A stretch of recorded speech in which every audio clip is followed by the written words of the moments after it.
Hi, Nathan. Welcome back. You're running for LA County District Attorney Office, and can you just introduce yourself again? We had your video uploaded weeks ago. It had pretty high views. I believe probably every single one of them would probably vote for you, but who knows? But yeah, can you introduce yourself again?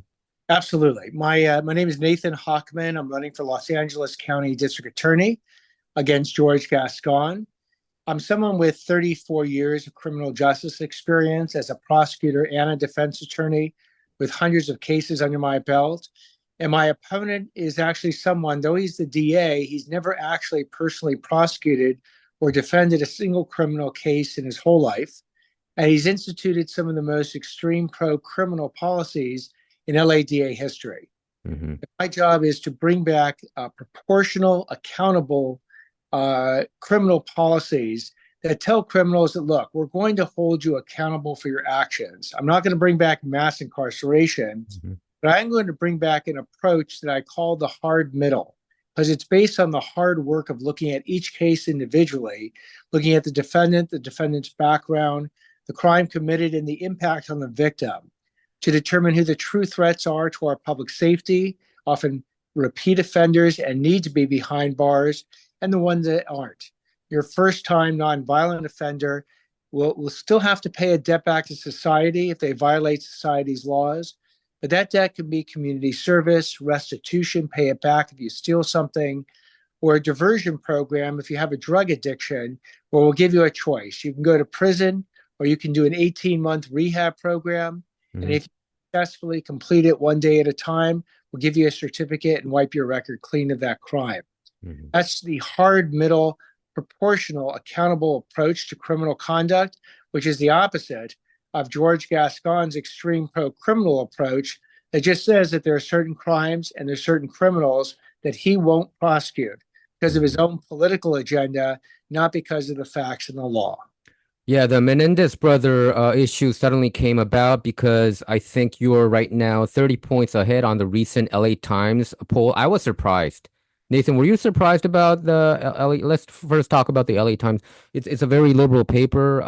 I think they were very kind to George Gascon. They have always endorsed him, I believe, and they were always against his recall. So it seems like every single time that they come out with their opinions. I seem to disagree with them, especially regarding Gascon. Were you surprised with that poll number? It's basically, I wasn't surprised with the poll number because it was consistent with several other polls. You Okay. did a similar poll, and the LA Times actually came out with an earlier poll. And what it shows is that Gascon is deeply unpopular. He's deeply unpopular across the entire political spectrum, the demographic spectrum, Black, white, Latino, Asian, every religious group. He's deeply unpopular across the entire geography of LA County, from Long Beach to Lancaster, Santa Monica to the San Gabriel Mountains. So again, this is and what it also reflects, that 30-point lead I have, is the hope people have that I can really bring that 34 years of criminal justice experience to bear, that with my hard middle, proportional, accountable approach based on deterrence, that we can really send a strong message to criminals not to commit that criminal conduct in the future. That's the goal. The goal is to deter them from committing criminal conduct, not to fill the prisons to the breaking. Hmm. Hmm. I thoroughly believe that if I'm working with the prosecutors and law enforcement and victims groups, that I can send that very clear message to criminals not to commit crimes in this county. And if they don't get it, they'll face the real consequences that my accountability approach them.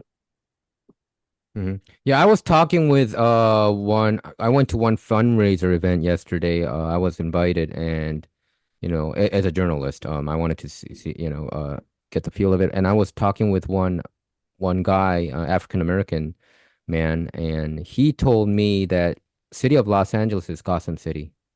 That's what he said. It is like Gotham City, and he's been living Los Angeles all his life. His parents have lived in Los Angeles all his life, and they said that they've never seen things this bad. And he told me that he just lost hope that whoever they vote in, that it doesn't make a change. But I told him, I mean, that's not the case. I mean, this election is very important, especially the LA County District Attorney. That directly impacts our lives. So I think there's a lot of hope for your campaign. I think every single person that I've met, they were all against Gascon. I've never met a Gascon supporter. I've never met a single person who said, "Oh, Gascon's killing it." I've never met anybody. So I didn't understand how he beat all the recalls. I didn't. And now you're even in the fundraising front, you're ahead of him 11-1. Is that true? That is, we Wow. actually hit the maximum, which has never been hit before, of $2.511 million. Hmm. It's over 5,000 contributions in amounts from $5 up to $1,500, half Democrat, half Republican, from all over the county. Gascon had cash on hand on September 17th of $46,000. So Wow. part of the reason I think he announced the Menendez decision Yeah. 12 days before the election, because he's got no money to go on TV or radio or social media. And so he got all that free media by announcing a decision that he could have announced 6 months I before know. if he truly cared about the Hmm. resentencing. Or he could have announced it on November 6th, 7th, or 8th, right after the election, since he'll be the DA even if he loses until December 1st. But he purposely announced it 12 days before the election in order to do a made for TV media, Yeah. get free publicity. But I think it's going to backfire on him because I think it's coming out that whether you agree or disagree with the decision, the timing of that decision is extremely political. Do you think it's against election law, or election law doesn't cover it because since he's an incumbent? Again, a DA can make a decision whenever the DA wants to Okay. make a decision. Mm-hmm. But I think the voters can properly question, is that the timing of that decision being done because you're 30 points down in the polls and you're desperate for free media? Or is it because you truly believe that now is the perfect time to announce this decision? I think since he got the resentencing request in February of 2024, he could have announced it any day after he got the request, Mm-hmm. or he could have announced it immediately after the November 5th election. But he purposely chose 12 days before the election to get all that free media. The Mm-hmm. media, of course, abided or accommodated him. But we made a very big point that that timing is incredibly suspicious Mm-hmm. and highly political. How about our pal George Soros? Isn't he pouring money to Gascon? I mean, I'm wondering, he's been always saving him all the time, the recalls. Where is he? He's MIA now? He has not put a penny into this race, which is Why is great. that? I think George Soros actually doesn't like to back losing candidates. If you Oh. look at where he has put his money in, he rarely puts it behind someone who loses. And so I think he saw the polling. I think he saw how Gascon has failed the residents of LA County, both in the criminal justice agenda and on safety. And he decided, look, I'm not going to put good money after bad on this one. And I'm just not going to enter the race, which he has not. Wow, okay. That's a surprise. I thought he would just pour a bunch of money to Gascon, but probably he saw inner polling or something like that. That's why. It's Well, surprising we, to me. we were ready for it. If he poured money in, we were going to do our best to meet each dollar for dollar. But we had a hope that he was going to act like he's acted in a number of races Hmm. where his picked candidate was way behind in the polling, Okay. and he didn't enter the race. Oh, all And right. so is true in the Los Angeles County DA's race as well. Even regarding the Chesa Boudin recall election, Soros didn't pour in money there. He didn't. Oh, okay. He saw the Right. writing on the wall for that recall of Chesa Boudin, the San Francisco DA, that he Mhm. was going to lose, and he lost 55-45. And Mhm. not Gascon, Soros poured in no money in that race. Well, good riddance. So Nathan, regarding the Menendez brothers issue, now that has been coming back. I mean, I was wondering whether this whole thing was a concocted plan by, whether they wanted to release this on Netflix special. It was hitting number one on the TV shows for quite a long time, and a lot of people a lot of people have been interested in the Menendez brothers case, which they violently murdered their parents And during the appeals court in the 80 was it in the early 90s, they didn't put into consideration of both of the kids being sexually abused by their dad. I want to know your opinion whether it is a good thing to reconsider their sentencing. And what's your opinion on that? And I do think that it's a very political move on Gascon's part, but I want to know your opinion on it because now we have like Kim Kardashian writing for the LA Times. I mean, I think she wrote for the LA Times that she she really welcomes this decision by Gascon. It seems like her endorsement for Gascon in a way, in an odd way. You know, I just read that article. What do you think about this whole thing? Well, here's what I think. In order to have an informed opinion about this case, you would have to review thousands of pages of confidential prison files. You'd have to review the transcripts of two lengthy trials. You'd have to speak to the prosecutors, to law enforcement. You'd have to speak to defense counsels. You'd have to speak to all the victim family members and review all the evidence. I don't have access to that information and had not conducted that Okay. thorough review. So I'm not in a position to tell you one way or the other if the resentencing is a good idea or not. If I become DA and it does land on my desk, I'll certainly conduct that thorough review, and at that time I'll weigh in on the decision. But at this point, I'm not in a position to weigh in on that issue. And other than to point out the incredibly suspicious timing of George Gascon's announcement, which is highly political. Hmm. I understand. So, do you feel the wave of people wanting to change? Because the people that I met, like I told you, every single one of them were against Gascon, whether they were Korean Americans or Chinese Americans or Vietnamese Americans or African Americans, you know, Hispanic Americans. I've never, I literally never. I tried to go out of my way to find one, but I couldn't. So, do you think there's a backlash against this progressive? Uber progressive movement of um defund the police and all these movements, or do you think it's not about that? It's just what do you say? It's because even So, I have a friend in Inglewood. He has a restaurant there, and like 80 to 90% of them they were supporting Biden. Always Democrats, but this year it seems like that is not the case. He's telling me like, I wouldn't name names, but like half of them are not probably going to vote for the Democratic presidential nominee this year. So they're that angry about what's going on right now. What's your thought on that? so here's my thought. Gascon has been a uniquely unifying force, unifying it in the sense of he has unified all these people who reject him, but all these people don't agree on very much on every other issue. So Hmm. he's unified literally Hmm. very liberal Democrats and very conservative Republicans in the fact that they both reject George Yeah. Gascon. Because it turns out that safety is a crossover issue, politically, demographically, geographically. That criminals don't care and don't ask your party affiliation before they rob and shoot you. Nor do I think voters necessarily care what your party affiliation Hmm. is.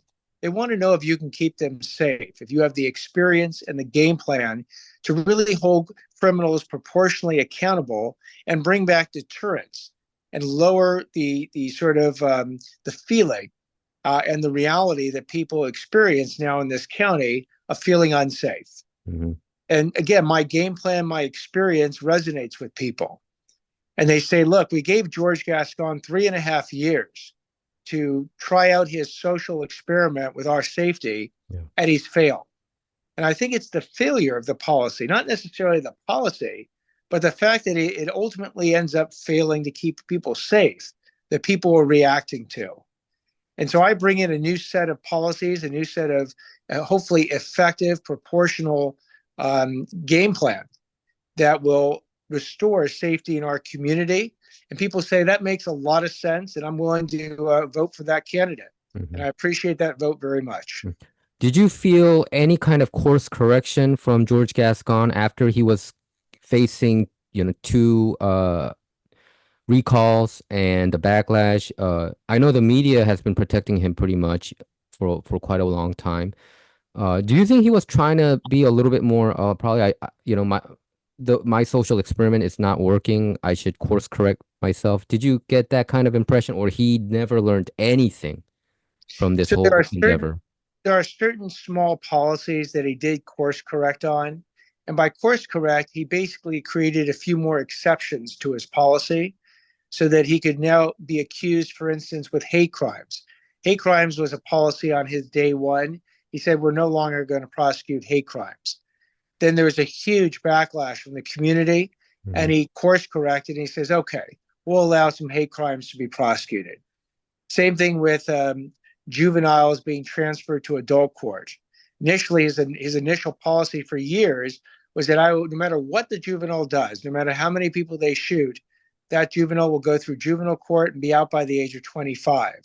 Now, a handful of juveniles, and I only mean a handful, engaged in really brutal crimes, have been recommended to be transferred to adult court. So he's done small little course corrections, but he's left these other blanket pro-criminal policies in place, dealing with, for instance, juvenile theft, dealing with gang enhancements, dealing with forbidding prosecutors from going with victim families to parole hearings of their murderers, the people who murdered their sons and daughters. He's left all these pro-criminal policies in place.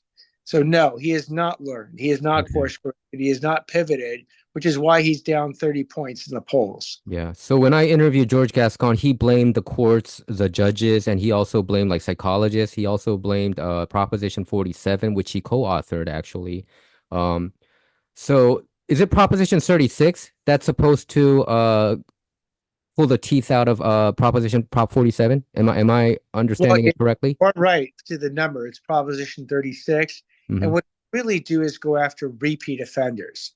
So if you actually commit the crime and get convicted a third time, that's when it can become felony eligible for theft or treatment eligible for drug use. And it also provides additional tools to deal with the fentanyl poisoners out there in the world. So I think it's a very useful set of tools that DA's offices will be given if Proposition 36 passes. And as far as George Gascon blaming everyone but himself, that's what mirrors are for. He should actually look in the mirror, see that it's George Gascon staring at him, and understand that it's George Gascon that has created these policies, that Hmm. have created these unsafe conditions. And then when he looks maybe over to his right, he'll see the image of Nathan Hochman, who's going to be defeating him on November 5th and Hmm. restoring safety to this community. Hmm. Uh, do you think 36 is not strong enough, or is it good enough? Do you think We'll your see. opinion on that? We'll see. I mean, 36 is a necessary fix. It's not an ultimate solution, but we'll see if 36 gets implemented, what more needs to be done with 47. But we'll know that much better if we get 36 on the books and start actually carrying it out. Okay. If 47 was still intact, I think 36 will pass, right? Do you agree on that? I mean, right now it's polling at over 70%. So there's Yes. high likelihood it'll Uh-huh. pass. If there was no such thing as 36 and you had to deal with 47, would that have hold you back a lot if you won the DA seat?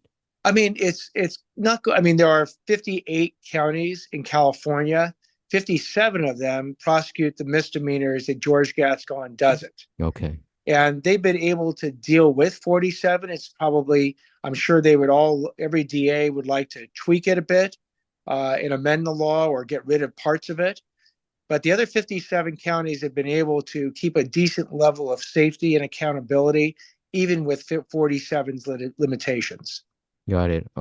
So what's your plan from here to election day, November 5th? I will, well, our audience would like to know your plan, your Well, even though election we're 30 campaign. points up in the polls, I tell the team to treat it like we're 30 points down Yeah. because anything can happen Hmm. in the next 11 days. But we're doing events across the county. This will be my sixth conversation today with media, with groups. I was speaking with the head of an Assyrian church here in Los Angeles County. I've spoken with radio, TV, podcast today. I've spoken with Black community members on issues dealing with violence. Every day I'm having 5 to 6 events to make sure that I get the message out there across this county that the LA DA's race is very important for this November 5th ballot. In fact, I argue that it's the most important thing on the ballot for your and your family's safety. I urge people to vote, get their family members, friends, and neighbors to vote. And if we get everyone voting and they vote on their safety and they vote for the candidate that has the best chance to keep them and their family safe, then come November 5th, we're going to have a new DA taking that office. And I will hopefully be honored and privileged to be the next DA of LA County.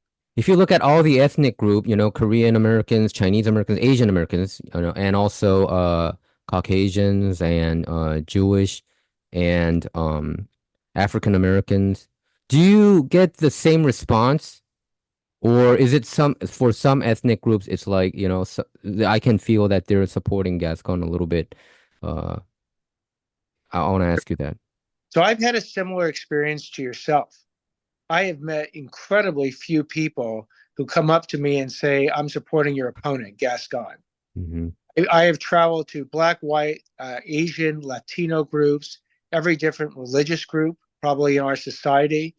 I've been to Sikh-Wadraras. I've been to Korean churches. I've been to Latino and Black churches, Hindu temples, synagogues, mosques, up and down this entire county.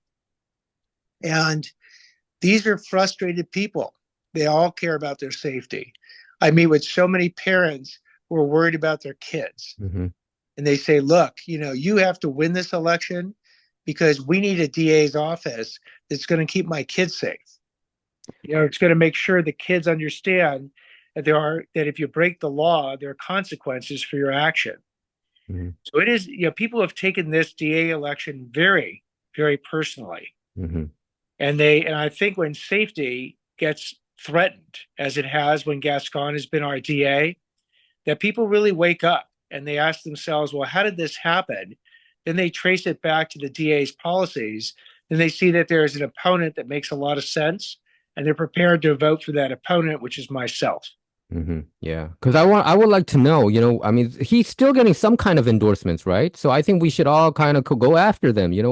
I just at this point I just don't see it unless you really like this kind of, some people like this chaos, like Caesar like to see the city burn there, like the Joker, the Dark Knight, if you watch the movie, he just said he just likes to see the city burn. Probably there are those kind of people out there. There are people who truly believe that we should abolish prisons. That one should go to jail. And they like Gascon. They like him a lot because he echoes a lot of their beliefs. There's people who see that the LA Times endorsed Gascon and they do no more research. So there are definitely, this is why we're working so hard until Election Day, because we take nothing for granted. We have to make sure everybody votes, that everyone gets information to vote. Because I'm convinced if anyone learns anything about this race, if you there's a coin flip, if you flip a coin in the air, you're going to win 50% of the time. I'm convinced that people get information about this race, win the coin flip 10 out of 10 times. He is that bad, and I offer a reasonable, proportional approach that will make sense in the future. And I've talked with some constituents, and they told me that we need more prisons.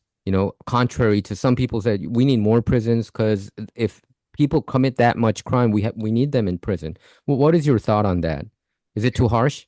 We need accountability because remember, my ultimate goal is not to fill prisons. It's to deter criminals from committing the crimes in the first place because they understand that the consequences of their action are real and they'll be enforced. But that's kind of ideological. You know what I mean? It's always good to prevent, but we have to deal with the results. That's what I'm saying. And then when they see the results being harsh enough that it would freak them out and say, oh, probably I shouldn't be doing this in the first place. I think that's much more realistic. Well, for people who are very concerned in LA County that we don't have enough beds for inmates, the LA County jail system can hold 18,000 people on any given night. Because of COVID and because of George Gascon, it's under 13,000 right now. Now, my goal again is to Phil.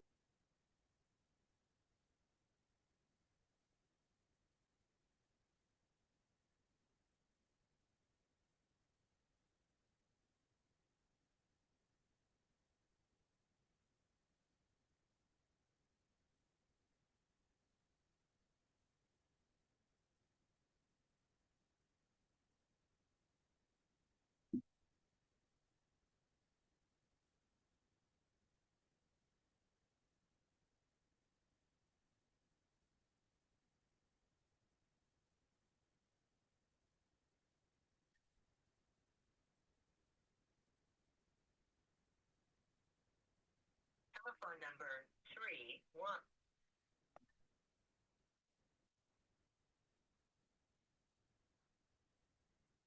31. Nathan, I think I kind of lost you. Yeah. Can you kind of continue your thought, and then I would like to get your final Yes. words. Hold on one second. I'll get you my final words. Okay. All right, let's try that question again if we could. Yeah, about filling. You were talking about LA County Jail can Yeah, so admit up to 18,000, but now you said it's only 13,000 filled because of Gascon. So there's a concern on whether or not we have enough bed space for inmates. Turns out the LA County jail system, it can hold up to probably a maximum of 18,000 people on any given night. But because of COVID and George Gascon's pro-criminal policies, it's down to under 13,000 inmates. Now, my goal is not to fill those, beds to the breaking point. My goal is to deter criminal conduct. But if people are saying that the reason that you won't be able to prosecute is you don't have enough bed space, ironically, right now we do. Mm-hmm. Do you think we can do like some kind of hearing regarding, Gascon? Some people want to charge him, I'm literally, they've been telling, they asked me, hey, can we charge him, and can he face some criminal behavior? I don't know. Is it just wishful thinking? I think it's wishful thinking. Okay. Again, Gascon comes in, he enacts his own personal political agenda. He told people, by the way, when he came in, that's exactly what he was going to do. This wasn't a situation where it's bait and switch, where he was telling people before the election he was going to do something and then does the opposite of it when he comes in. He did what he said he was going to do. He just said it was going to work and keep people safe.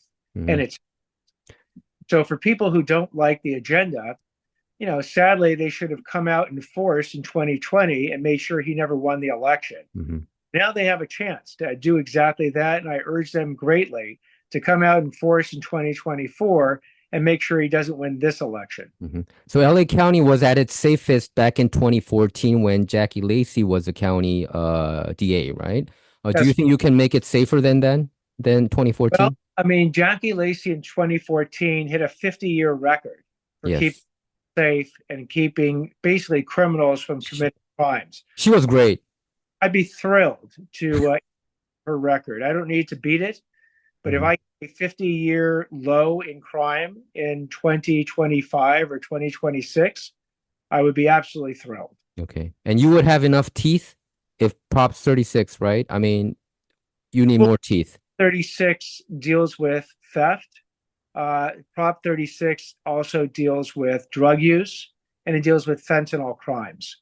So it gives additional tools with respect to those crimes. And with respect to other crimes, we just need to enforce the law. Got it. Any last words you want to tell to our audience, the Korean American voters out there? I think I know many people already voted for you, but there's still people who love to vote in person up until election day. So any last words you want to say to reemphasize your message? Sure. So for those who have voted for me, thank you. Thank you for giving me the chance to win this election and to really do my best to restore safety in our community. And for the people who haven't voted yet, I'd ask them to look at 2 or 3 things. Look at experience, 34 years for Hochman, 0 years having personally prosecuted or defended a case for Gascon. Look at the record of public safety. Gascon's a record of public safety failure with violent crimes, property crimes, hate crimes, shoplifting, fentanyl poisonings, and human trafficking up double or triple digits since he came into office.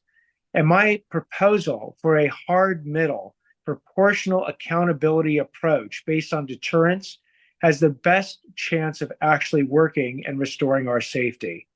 So when you look at the factors and you look at which candidate can make this community safe for you and your family, I ask you to vote for Nathan Hochman for LA County District Attorney.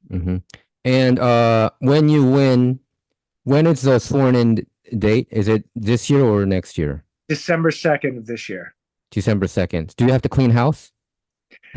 We'll go ahead and assess all the positions that we have available and make sure that the right person with the right level of experience is in each position. Okay. Thank you very much, Nathan, for your time. Thank you very much. And good luck. And I think, you have to still, act like you're behind so that you can make sure that there is definitely change this time. Because a lot of people have been disappointed regarding the recall situation and all that. So some people have been asking me, are we really winning this time? And I said you're up 30 points, but, still we have to press forward all the way until election day, right? Absolutely. And again, thank you very much for this opportunity. Okay. Thank you. Great. Bye, Take care. Nathan. Bye.